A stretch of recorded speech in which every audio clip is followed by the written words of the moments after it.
नमस्कार मित्रों, astro talkies में आप सभी का स्वागत है। वार्षिक राशिफल की श्रृंखला में आज हम चलते हैं मिथुन राशि को लेकर के।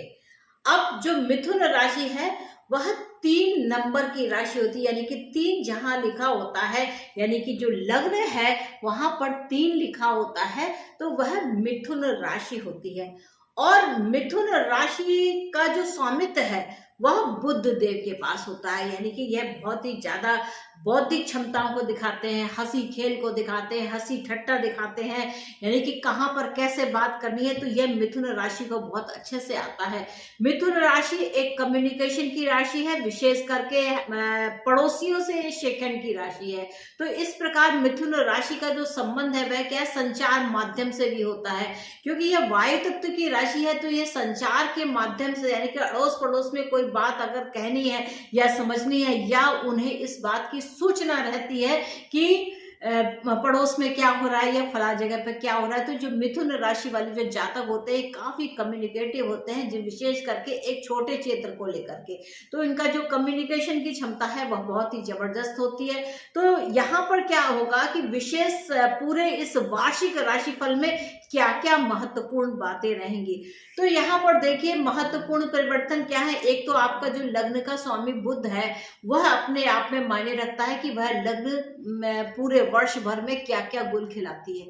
इसके साथ साथ जो महत्वपूर्ण परिवर्तन है जो वार्षिक राशिफल को दिखाते हैं, उसमें गुरु की भूमिका बहुत ही महत्वपूर्ण होती है, उसमें शनि की भूमिका बहुत ही महत्वपूर्ण होती है, साथ साथ में राहु केतु की भी भूमिका बहुत ही ज्यादा महत्वपूर्ण होती है।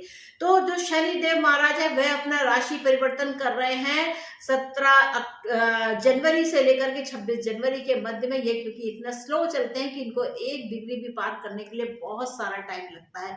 तो इस प्रकार जो शनि देव महाराज है वह इस जनवरी मास में अपना राशि परिवर्तन करके आपके 9वें भाव पर विराजित हो जाएंगे, यानी कि जो शनि देव महाराज है ये इस समय पर बिल्कुल आपका भाग्य का जो बल है वह अभी तक क्षीण था, अब यह परमानेंटली इस कुंभ राशि में आकर के आपके भाग्य का वर्धन करेंगे। तो ये बहुत ही ज्यादा एक महत्वपूर्ण बात है। और शनि के साथ साथ जो गुरु का राशि परिवर्तन है तो यह अप्रैल में होगा। तो गुरु का जो राशि परिवर्तन है वह मीन राशि में है और अप्रैल मास में यह एकादश भाव में जाएंगे। अब यहाँ पर देखिए स्थिति इतनी सुदृढ़ बनती है कि यह जो गुरुदेव महाराज है यह भी यहाँ पहुंच जाएंगे, साथ में यह जो शनि देव महाराज है दृष्टि के माध्यम से यहाँ पर स्थित होंगे, यानी कि लाभ के जो एरिया है वह बहुत ही ज्यादा होना वाला है, यानी कि लाभ हर जगह से मिलने वाला है। गुरु और शनि जो है दोनों ही एकादश भाव में अप्रैल के बाद में अपनी उपस्थिति दर्ज करा करके आपको बहुत ही ज्यादा लाभ देने वाले हैं। और यहाँ पर देखिए जो गुरु है वह आपके स्वामी कहाँ के हैं, आपके 7वें भाव की, यानी कि पार्टनरशिप इस समय आपको बहुत लाभ देने वाली है। इसमें पिता और पिता के भाइयों का भी यहाँ पर सहयोग होगा। ऐसे में हो सकता है कि आपको कोई बहुत ही सुंदर और अच्छी पार्टनरशिप यहाँ पर लाभदायी सिद्ध हो। तो इस प्रकार जो शनि की भूमिका है वह यहाँ पर रहने वाली है। तो शनि जो है देखा जाए तो यह है तो एकादश भाव में, और साथ साथ में जो शुक्र है और शनि है यह बुध की राशि मिथुन के लिए योग कारक होते हैं, यानी कि यहाँ पर उनको यह जो बुध और शुक्र की जो जोड़ी होती है वह जबरदस्त प्रभाव देने वाली होती है। बुध और शुक्र सरकार के लिए बहुत ही उत्तम फलदायी होते हैं, यानी कि आप गवर्नमेंट से रिलेटेड कोई काम करना चाहते हैं तो उस समय पर यह आपको बहुत ही ज्यादा सुंदर और अच्छे फल देने वाले बनते हैं। एक चीज और बहुत महत्वपूर्ण होगी वह है राहु और केतु की भूमिका। तो राहु केतु क्या है कि जो राहु है वह अभी इस समय पर मेष राशि में स्थित है। अब यह राहु जब अक्टूबर में राशि परिवर्तन करेंगे तो यह मीन राशि में आ जाएंगे, साथ में जो ये केतु है वह यहाँ आ जाएंगे। तो यहाँ पर कैरियर का जो क्षेत्र होता है वह आपका यहाँ पर खुलता हुआ दिखाई दे रहा है, लेकिन अक्टूबर के बाद में। तो ये पूरे वर्ष में देखा जाए तो यहाँ पर लाभ की स्थितियां हैं, भाग्य का बल है, कैरियर का क्षेत्र यहाँ पर उज्ज्वलता के साथ दिखता है। हो सकता है कि आपको अपना जो निवास स्थान है वह बदलना पड़े, क्योंकि वो भी अक्टूबर के बाद, क्योंकि 30 अक्टूबर के बाद में जब केतु और राहु अपना राशि परिवर्तन करके केतु आ जाएंगे आपके चतुर्थ भाव में। चतुर्थ भाव में होने से यहाँ पर आपको कुछ ना कुछ मानसिक क्लेश रह सकता है, यहाँ पर कुछ अशांति रह सकते हैं, या इस का आपका स्थान परिवर्तन हो सकता है। तो इस प्रकार का यहाँ पर रहना है। वहीं अगर हम गुरु की बात करें तो गुरुदेव का जो राशि परिवर्तन है वह क्या है, यहाँ से अप्रैल मास में होगा। यहाँ से यह मेष राशि में जाएंगे, यहाँ से जो उन्होंने पंचम दृष्टि यहाँ पर डालेंगे तो देखा जाए तो क्या 1 2 3 4 5 पंचम दृष्टि आती है तीसरे भाव में। तीसरे भाव यानी कि इस समय आपको अपने बाजू बल पर बहुत ज्यादा भरोसा करना होगा, साथ साथ में छोटे भाई बहन और बड़े भाई बहन दोनों को साथ लेकर के यहाँ पर चलना होगा। यह जो गुरु की दृष्टि अप्रैल के बाद से होगी, सीधे शिक्षा के भाव में जाती है, यानी कि तुला राशि में जाती है, पंचम भाव में जाती है। तो यहाँ पर क्या है, आपकी जो मनोवांछित इच्छाएं हैं, जो आप काम चाहते हैं, वह पूर्ण होने का पूर्ण संकेत है। साथ में देखा जाए तो यह जो गुरु की दृष्टि है वह नवम भाव में जीवन से, तो इस समय हो सकता है कि आपका विवाह आपके मनवाफिक पार्टनर के साथ हो सके, यानी कि लव मैरिजेस का यहाँ पर योग बनता है। तो बुध की अगर हम बात करें तो बुध क्या है, बुध जिस समय 1 जनवरी 2023 को जिस समय यह राशि प्रवेश हो रहा है, तो बुध देव महाराज धनु राशि में स्थित है। ये पूरे वर्ष घूम करके यह जो है पुनः 31 दिसंबर 2023 तक यह पुनः यहीं पर आ जाएंगे। तो इनका जो भ्रमण चलेगा वो इस तरीके से चलेगा। तो ये भ्रमण की अगर बात की जाए, इस बीच में यहाँ पर बुध जो महाराज हैं वह अप्रैल मई जून के समय में मेष राशि में वक्रीय और मार्गी होंगे। अब आपकी मेष राशि क्या है, ये एकादश भाव की पड़ती है। तो यहाँ पर वक्री और मार्गी यानी कि आपको लाभ दिलाने के लिए बार बार यह ट्विस्ट करेंगे। आपकी लग्न के स्वामी है, साथ साथ में यहाँ पर आपकी माता भूमि के संबंध के स्वामी है। तो यहाँ पर ये जो ट्विस्ट आएगा, यानी कि कई बार आना जाना करना पड़ सकता है। लाभ के लिए आपको काफी यहाँ पर मेहनत करनी होगी, कोई अनुबंध होंगे। तो कुल मिला के अगर हम जो एक मोटा मोटा दृष्टिगोचर हो रहा है वह क्या है, गुरु और शनि साथ में ये बुध का जो समय होगा ना, अप्रैल मई जून के समय में मेष राशि में बुध का वक्री होना, फिर मार्गी होना। तो इस प्रकार ये थोड़े 8 जून तक यह मेष राशि में ही रहने वाले हैं, आना जाना करेंगे। इसके साथ साथ जो दूसरा इनका वक्रीय और मार्गी समय है वह है जुलाई, अगस्त और सितंबर के मध्य में। जुलाई में यह 26 जुलाई से यह सिंह राशि में आएंगे। सिंह राशि आपकी कहाँ पड़ती है, तीसरे भाव में, यानी कि कम्युनिकेशन का जो काम है, छोटे भाई बहनों का जो काम है, उस काम में आपको काफी यहाँ पर ट्विस्टनेस दिखाई देगी। जुलाई, अगस्त और सितंबर में भी एक बार यहाँ पर वक्रत्व होगा। इसके बाद अगर देखें तो क्या धनु राशि में भी यह वक्रत्व है। यह 28 नवंबर से लेकर के 31 दिसंबर के मध्य में यह एक बार वक्री होना, फिर मार्गी होना। तो इस प्रकार यहाँ पर इस तरीके से चलेगा। तो देखा जाए तो क्या है कि बुध की जो वक्रत्व और कहा जाए डायरेक्ट होना है, यानी कि ज्यादा समय तक वह कहाँ पर बिताने वाले हैं, वह मेष राशि में बताएंगे, सिंह राशि में बिताएंगे, साथ साथ में धनु राशि में। तो आपकी यहाँ पर अगर देखा जाए तो यह राशि आपकी आंदोलनित है, साथ में यह राशि और यह राशि, यानी कि कम्युनिकेशन के माध्यम से यहाँ पर कुछ ऐसे साधन बनते हैं जिसमें आपका विवाह भी हो सकता है। पार्टनरशिप्स यहाँ पर बहुत अच्छा काम करने वाली हैं। यहाँ पर एक बात और महत्वपूर्ण होगी कि जो षष्ठ भाव है, यानी कि आपके जॉब का जो एरिया है, षष्ठ भाव गुरु और शनि के द्वारा यहाँ पर दृष्ट होता है, वह भी अप्रैल तक। तो यहाँ पर देखिएगा कि गुरु की अगर दृष्टियों की बात की जाए तो जब यह जो गुरु हैं यह मीन राशि में रहते हैं, तो मीन राशि में 7, 8, 9 यानी कि अप्रैल तक आपको कुछ ना कुछ जॉब अपॉर्चुनिटीज के यहाँ पर ऑफर आ सकते हैं, लेकिन अप्रैल तक। लेकिन जब यह गुरु लाभ में चले जाएंगे तो यहाँ पर फल में निश्चित तौर से थोड़े बहुत बदलाव होंगे, उनकी दिशा और दशा थोड़ी सी परिवर्तित होगी।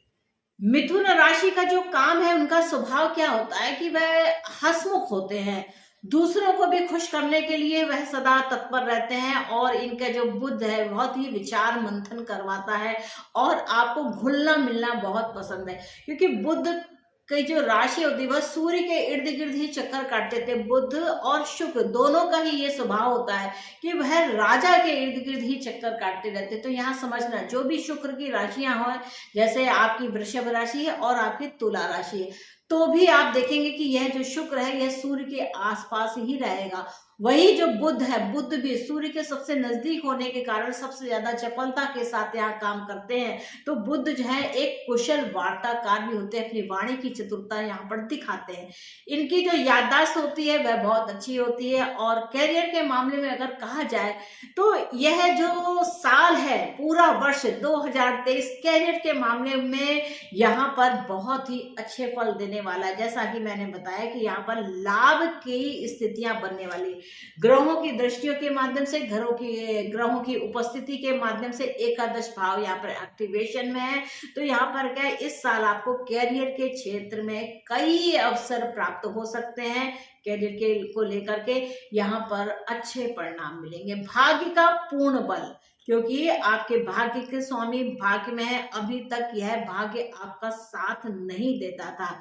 यहाँ पर देखना कि आपका जो कैरियर है वह कहीं ना कहीं थोड़ा सा दूर में सेटल होगा, क्योंकि जून से लेकर नवंबर तक यहाँ पर आपको थोड़ी बहुत सावधानी रखने की आवश्यकता होगी और अपने अधिकारियों से यहाँ पर आपको संबंध विशेष रूप से अच्छे बनाने होंगे। क्योंकि जब ये जो शनि की दृष्टि जब यहाँ आती है, सूर्य की राशि पे आती है, तो सूर्य और शनि में आपस में थोड़ी अनबन सी रहती है। यानी कि सूर्य भी उसी तरीके के परिणाम देने वाले होते हैं और शनि भी ऐसे ही परिणाम देने वाले होते हैं। लेकिन जो सूर्य है वो है पावर सीट होती है और शनि क्या है, वह एक कर्ता है, बस लगातार काम करता रहता है, उसके अनुसार ही यहाँ पर वह अपने उच्च फल को दिखाता है। तो इस प्रकार जब यह समय आएगा उस समय पे आपको ध्यान देने की आवश्यकता है। परिवार के मामले को अगर देखें तो क्या है, कर्क राशि आती है। तो यहाँ पर आपको देखा जाए कुल मिलाकर के जो परिवार का वातावरण है वह सुखद रहेगा, खुशहाल रहेगा। आपके परिवार में मान सम्मान बना रहेगा, रिश्तों में मिठास भी बनी रहेगी, माता पिता की सेहत भी अच्छी रहेगी। लेकिन एक बात है कि जिस समय पर केतु यानी कि 30 अक्टूबर के बाद में जब केतु माता के स्थान में आते हैं तो उस समय आपको अपने माता के स्वास्थ्य देखने की आवश्यकता रहेगी। आप अपने माता के स्वास्थ्य को, संबंध को अवश्य ही ध्यान रखें। यहाँ पर क्या है कि आप अगर थोड़ा सा बहुत धार्मिक यात्राएं करते हैं, विशेषकर पिता को लेकर के, साथ में तो खैर माता का भी जाना उचित है, लेकिन अगर आप पिता को लेकर के धार्मिक यात्रा करते हैं तो उस समय आप यहाँ पर सफल होंगे। परिवार में किसी शुभ मांगलिक कार्य का भी आयोजन हो सकता है आपका विवाह हो, या हो सकता है आपके जो बड़े हैं वहां पर, आपके जो कजिन्स हैं वहां पर कोई विवाह के संबंध की बात हो।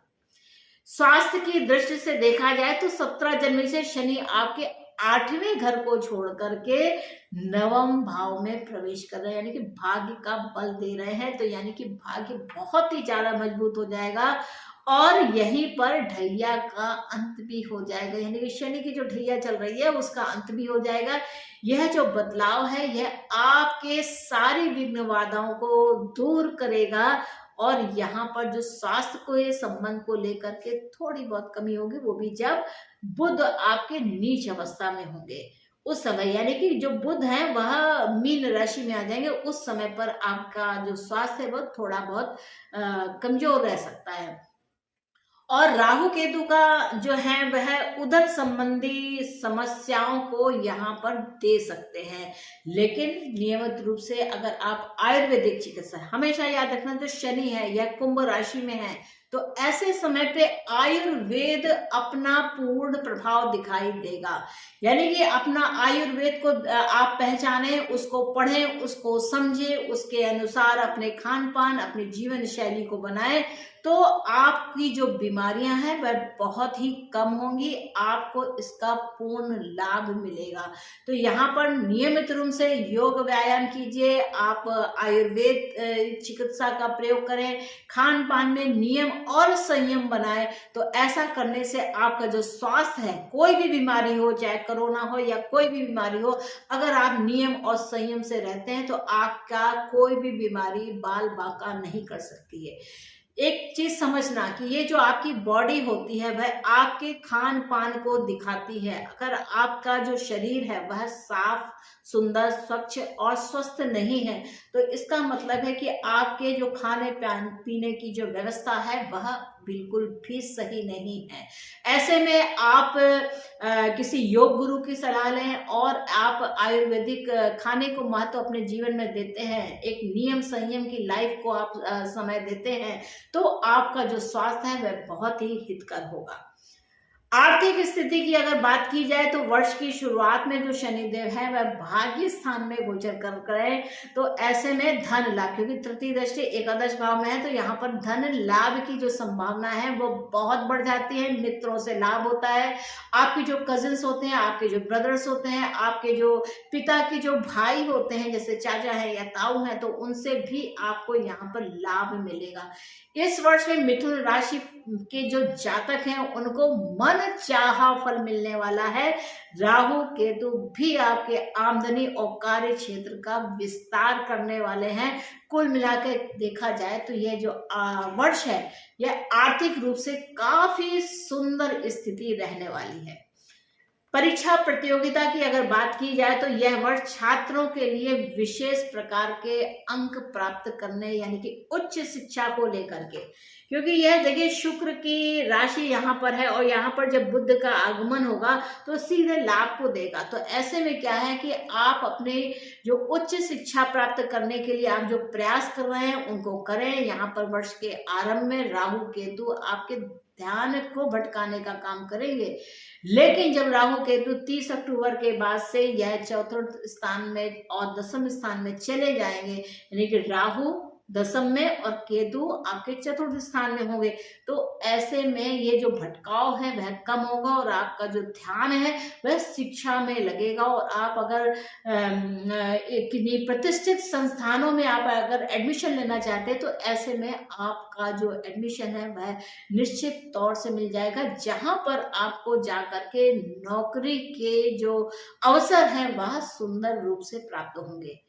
यहाँ पर अगर उपाय की बात की जाए तो उपाय में आप वर्ष भर गणपति यानी कि गणेश भगवान की अगर आप पूजा करते हैं तो आपको बहुत आशीर्वाद मिलेगा।